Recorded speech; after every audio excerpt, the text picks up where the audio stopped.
कहानी 1940 में शुरू होती है जब आर्मी ऑफिसर्स ने जॉन को पकड़ लिया और उससे एक डॉक्यूमेंट पर साइन करने के लिए मजबूर किया जिसमें दावा किया गया था कि वह एक जासूस है। जॉन ने मना कर दिया क्योंकि आरोप झूठा था। फिर ऑफिसर्स जॉन की पत्नी को लाए और उसे इतनी बेरहमी से टॉर्चर किया कि उसे यह कबूल करने के लिए मजबूर होना पड़ा कि जॉन एक जासूस था। इसके बाद कई कैदियों को एक सख्त लेबर कैंप में भेज दिया गया। उन्हें बताया गया कि पूरा बर्फ से ढका इलाका उनकी जेल है और जो कोई भी भागने की कोशिश करेगा वह जिंदा नहीं बचेगा। भागने वालों पर इनाम रखा गया था और उन्हें चेतावनी दी गई थी कि लोकल लोग भी उनका शिकार करेंगे। डिनर के समय कैदियों को बहुत कम खाना दिया जाता था। कई आदमियों ने विटामिन की गंभीर कमी के कारण अपनी रात की नजर खो दी थी। स्मिथ से गलती से कुछ खाना गिर गया। एक परेशान कैदी ने तुरंत उसे छीनने की कोशिश की लेकिन स्मिथ ने अपना हिस्सा बचाने के लिए जल्दी से उस पर पैर रख दिया। जॉन को भूखे आदमी पर दया आई और उसने उसे अपना खाना दे दिया। स्मिथ ने उसे चेतावनी दी कि इस तरह की मेहरबानी से कैंप में उसकी जान चली जाएगी। स्मिथ के जाने के बाद रॉय नाम का एक कैदी जॉन के पास आया और कहा कि वह अमेरिकन है। उसने बताया कि इसी वजह से उसे अरेस्ट करके जेल में डाला गया था। जॉन ने जवाब दिया कि उस पर भी झूठा इल्जाम लगाया गया था। पास में वाका नाम का एक कैदी जुआ खेलते हुए देखा गया। रॉय ने जॉन को वार्न किया कि वाका एक खतरनाक क्रिमिनल है। गार्ड कभी भी उसके काम में दखल नहीं देते थे जिससे सब उससे डरते थे। कुछ कैदियों को जबरदस्ती मजदूरी के लिए ले जाया गया था। फिर जॉन ने रॉय से पूछा कि अगर वे भागने की कोशिश करेंगे तो क्या होगा। रॉय ने उससे कहा कि यह नामुमकिन है और कोई भी ऐसी कोशिश से नहीं बच पाएगा। उसी समय वाका ने दूसरे कैदी से स्वेटर मांगा। जब उस आदमी ने मना किया तो वाका ने चाकू निकाला और उसे घोंप दिया। दूसरे डरे हुए कैदी ने तुरंत अपना स्वेटर उतारकर वाका को दे दिया ताकि वह अपना जुए का कर्ज चुका सके। जैसे जैसे दिन बीतते गए जॉन धीरे धीरे कैंप की बेरहम जिंदगी में ढल गया। कैदियों को बर्फ में कोयला खोदने और लकड़ी काटने के लिए मजबूर किया जाता था। उनकी कड़ी मेहनत के बावजूद उन्हें बहुत कम खाना दिया जाता था। उनके सोने के कमरे में बिल्कुल भी हीटिंग नहीं थी। उन्हें नए कपड़े या सही जूते नहीं दिए जाते थे। एक रात जॉन को अपने कपड़ों में जू मिली। रॉय ने उसे बताया कि उसके पास एक पुराना इलाज है और उससे बाहर आने को कहा। अचानक उन्हें एक जोरदार धमाका सुनाई दिया। उन्हें जल्द ही पता चल गया कि यह कोयले की खदान से आया था। जब रॉय अपने कपड़े बर्फ में दबा रहा था जॉन ने वॉच टावर की तरफ देखा और भागने के बारे में सोचने लगा। फिर रॉय ने उसे लाजरस नाम के एक आदमी के बारे में बताया जो शायद उन्हें बाहर निकलने में मदद कर सकता है। उन्होंने एक संभावित प्लान पर चर्चा की और तय किया कि अगर वे भागकर दक्षिण की ओर जाते हैं तो वे आखिरकार मंगोलिया पहुंच सकते हैं। हालांकि उन्हें यात्रा के लिए काफी सामान इकट्ठा करना होगा। उन्हें बहुत ज्यादा ठंड कम होने का भी इंतजार करना था वरना वे बर्फ में जमकर मर जाएंगे। इसके बाद रॉय ने सिगरेट के बदले खाना बेचना शुरू कर दिया जिसे उसने चुपके से ढीले लकड़ी के फर्श के नीचे छिपा दिया। बाद में जॉन ने अपने साफ किए हुए कपड़े देखे और पाया कि सारी जुएं वहीं जमा हो गई थीं। कुछ समय बाद सैनिकों ने कैदियों को काम पर ले जाने की कोशिश की। एक तेज बर्फीले तूफान की वजह से चलना बहुत मुश्किल हो गया और कुछ आदमी गिरने लगे। सैनिकों ने उन्हें थोड़ी देर लेटने दिया ये कहते हुए कि उन्हें कोई फर्क नहीं पड़ता कि वे मर भी जाते हैं। जब स्मिथ ने शिकायत की तो एक गार्ड ने उसके सिर पर बंदूक तान दी। धमकी को नजरअंदाज करते हुए स्मिथ जंगल की तरफ चल पड़ा। फिर सैनिकों ने सभी कैदियों को जंगल में और अंदर ले गए। कैदियों ने जल्दी से डंडों का इस्तेमाल करके एक छोटा सा शेल्टर बनाया और स्मिथ को अपने साथ चलने के लिए बुलाया। अगले दिन स्मिथ और जॉन को कैदियों में से कोयले की खदान में काम करने के लिए चुना गया। खदान के अंदर उन्हें लगातार खांसी आ रही थी और सांस लेना बहुत मुश्किल हो गया था। ये भी लगातार खतरा बना हुआ था कि गुफा किसी भी पल ढह सकती है। हवा की कमी के कारण जॉन गिर गया और उसे वहम होने लगा। उसे लगा जैसे वह आखिरकार घर पहुंच गया हो। अपने वहम में वह ऐसे आगे बढ़ने लगा जैसे अपने घर की ओर जा रहा हो। एक गार्ड ने उसे गोली मारने की तैयारी की लेकिन स्मिथ ने उसे ठीक समय पर वापस खींच लिया। ठीक होने के बाद जॉन ने स्मिथ को धन्यवाद दिया और भागने का अपना प्लान शेयर किया। स्मिथ ने जवाब दिया कि रॉय सालों से कैदियों को गुमराह कर रहा था और उन्हें झूठी उम्मीद की ओर ले जा रहा था। इसके बावजूद जॉन अपने प्लान पर अड़ा रहा। आखिरकार स्मिथ उसके साथ जाने के लिए तैयार हो गया। उस रात जॉन ने रॉय को बिस्तर से बाहर निकाला और उसे दिखाया कि तूफान कितना तेज था। समझाया कि बर्फ उनके पैरों के निशान को ढक देगी जिससे ये भागने का सही समय होगा। हालांकि रॉय ने यह कहते हुए मना कर दिया कि यह असंभव है क्योंकि उनके पास पर्याप्त भोजन नहीं था। जॉन ने सवाल करना शुरू कर दिया कि क्या रॉय उससे जानबूझकर भ्रमित कर रहा है। उस क्षण वाका ने उन्हें देखा और चुपचाप वापस अंदर चला गया। इस बीच एंड्रेस ने पाया कि काजिक नामक एक कैदी इस तथ्य को छिपा रहा था कि वह रात में नहीं देख सकता था। काजिक ने जोर देकर कहा कि वह दिन के दौरान पूरी तरह से देख सकता है और एंड्रेस से रात में उसका मार्गदर्शन करने के लिए कहा। उसी समय स्मिथ ने भागने की योजना में मदद के बदले में लाजर को अपनी सोने की घड़ी दी। लाजर ने समझाया कि उन्हें 10 मिनट का पूर्ण अंधेरा बनाने के लिए जनरेटर को बंद करना होगा। यह ब्लैकआउट उन्हें गार्ड के शिफ्ट परिवर्तन के दौरान भागने का मौका देगा। सही क्षण का इंतजार करते हुए वाका ने अचानक जॉन पर हमला किया और उसकी गर्दन पर चाकू रख दिया। उसने कहा कि उस पर जुए का बड़ा कर्ज है और वह उसके साथ भागना चाहता है। गले पर चाकू होने के बावजूद जॉन के पास सहमत होने के अलावा कोई चारा नहीं था। जब आखिरकार समय आया तो कैदियों ने जनरेटर बंद कर दिया, तार काट दिए और भागने लगे। अलार्म तुरंत बज गया लेकिन भारी तूफान के कारण गार्ड के लिए साफ देखना नामुमकिन हो गया था। बर्फ ने उनके पैरों के निशान भी मिटा दिए और कोई निशान नहीं छोड़ा। गार्ड ने जंगल में कुत्ते छोड़ दिए इस उम्मीद में कि वे भागने वालों का पता लगा लेंगे। ग्रेटर देन इस बीच सातों कैदी जंगल में जितनी तेजी से भाग सकते थे भाग गए। जल्द ही वे पूरी तरह से थक गए और भागते रहने के लिए संघर्ष कर रहे थे। भारी सांस लेते हुए जॉन ने उन्हें याद दिलाया कि कुत्ते तेज हैं और उन्हें पकड़ लेंगे। उसने उनसे आगे बढ़ते रहने का आग्रह किया चाहे कुछ भी हो जाए। उन्होंने फिर से आगे बढ़ने की कोशिश की लेकिन भारी बर्फ के कारण देखना मुश्किल हो गया। वे छिपने के लिए जगह ढूंढने लगे। जॉन ने रुकने से इनकार कर दिया। उनका मानना था कि तूफान गार्ड को उतना ही धीमा कर रहा था जितना कि उन्हें। उसने वाका का चाकू लिया और पेड़ों की छाल काटकर बर्फ से बचने के लिए एक चेहरा ढकने वाला कपड़ा बनाया। उसके आइडिया को मानकर दूसरों ने भी ऐसा ही किया और ज्यादा आसानी से चल फिर पाए। कुछ देर बाद जब तूफान आखिरकार रुका तो वे आराम करने के लिए बैठ गए और अपना बचा हुआ सारा खाना इकट्ठा किया। जॉन ने देखा कि वाका ने रॉय की जैकेट पहनी हुई थी। वाका ने दावा किया कि रॉय उन्हें धोखा देने के करीब था, इसलिए उसने उसे चुप करा दिया और रॉय का छिपाया हुआ सारा खाना ले लिया। जब उन्होंने अपना सफर फिर से शुरू किया तो स्मिथ ने धीरे से जॉन को चेतावनी दी कि वाका पर भरोसा करना शैतान के साथ डील करने जैसा है। अचानक उन्हें दूर से चीखने की आवाजें सुनाई दी, लेकिन वे भेड़ियों की निकली। दिन बीतते गए और जॉन ने सूरज की दिशा देखकर रास्ता बताने की अपनी ट्रेनिंग का इस्तेमाल करना शुरू कर दिया। वाका खुश लग रहा था और उसने जॉन से कहा कि चाहे कुछ भी हो जाए वह उसके साथ खड़ा रहेगा। उसने ये भी कहा कि दूसरे लोग उसके बारे में बुरा बोल सकते हैं, लेकिन जॉन को उन पर विश्वास नहीं करना चाहिए। अगली बार आराम करने के दौरान जॉन ने हिसाब लगाया कि पास की झील तक पहुंचने में 3 से 4 हफ्ते लगेंगे। हालांकि उनके पास सिर्फ 1 हफ्ते का खाना था। उसने समझाया कि जिंदा रहने के लिए उन्हें शिकार या मछली पकड़ने की जरूरत होगी। वाका ने सप्लाई के लिए पास के गांव पर हमला करने का सुझाव दिया, लेकिन दूसरों ने मना कर दिया। इस बीच काजिक लकड़ी इकट्ठा करने निकला। जैसे ही रात हुई उसकी नजर चली गई और वह जंगल में खो गया। वह बिना किसी मकसद के भटकता रहा, वापस जाने का रास्ता ढूंढने की कोशिश करता रहा, लेकिन बहुत ज्यादा ठंड की वजह से उसे वहम हो गया।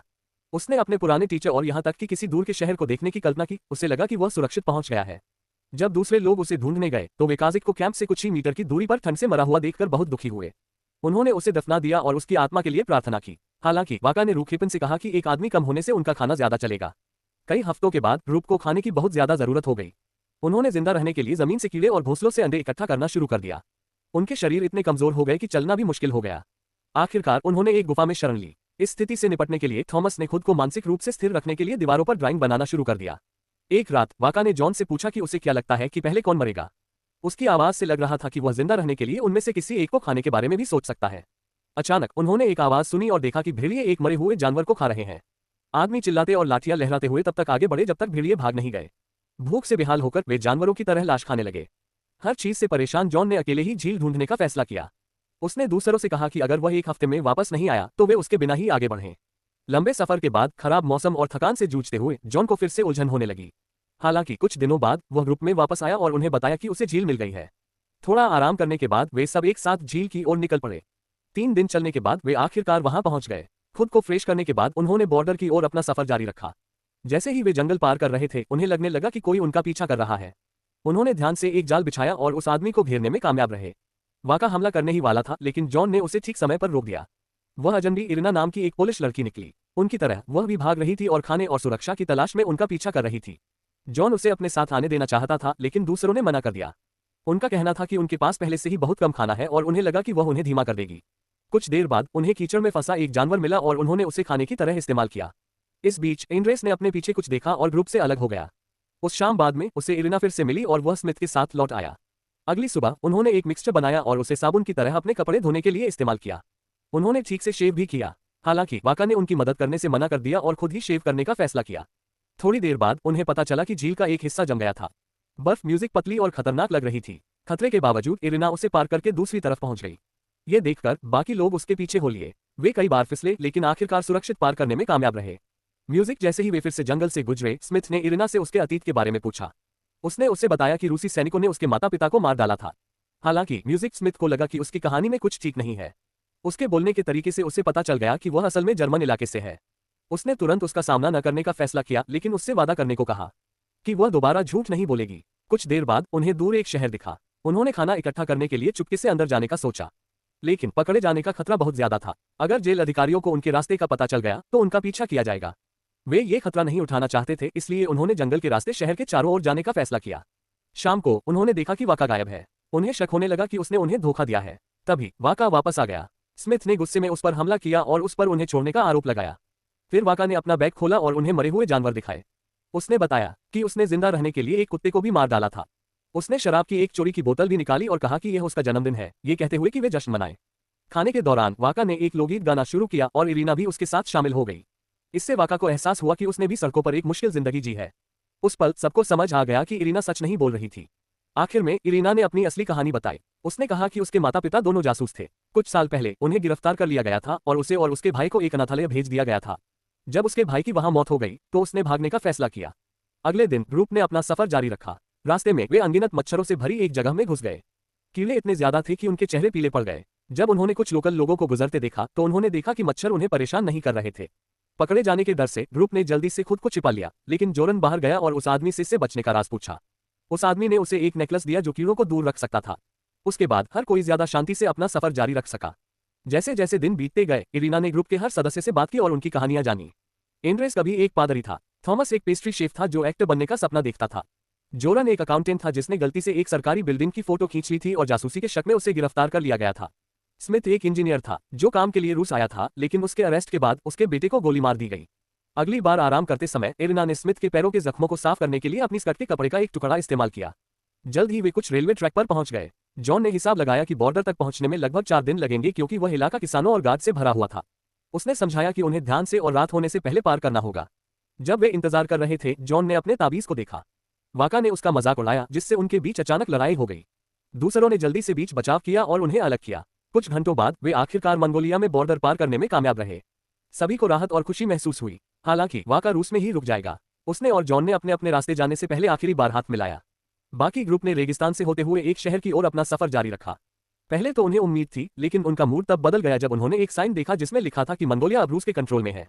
खतरे को भांपकर उन्होंने शहर न जाकर रेगिस्तान में ही रहने का फैसला किया। जल्द ही उन्हें एक बौद्ध मंदिर मिला और उन्हें उम्मीद थी कि वे वहां सुरक्षित रहेंगे। लेकिन मंदिर पूरी तरह से तबाह हो गया था। उन्हें जमीन में दबी खोपड़ियां मिली जिससे वे चौंक गए। एंड्रेस ने बताया कि रूस में भी ऐसी ही घटनाएं हुई थीं। पादरियों को मार दिया गया था या गिरफ्तार कर लिया गया था और धार्मिक रीति रिवाजों पर रोक लगा दी गई थी। उसने बताया कि उसका अपना चर्च भी इसी तरह तबाह कर दिया गया था। गुस्से में उसने एक बार ऐसी तबाही देखकर एक जवान गार्ड को मार डाला था।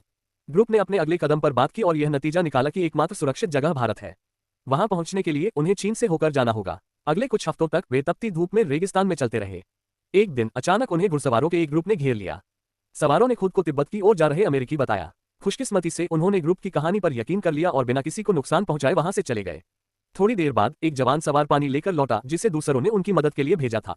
ग्रुप अपनी यात्रा जारी रखते हुए दिन बीतते गए। उन्होंने तेज गर्मी से बचने के लिए अपने सिर और पैर कपड़े और टहनियों से ढक लिए।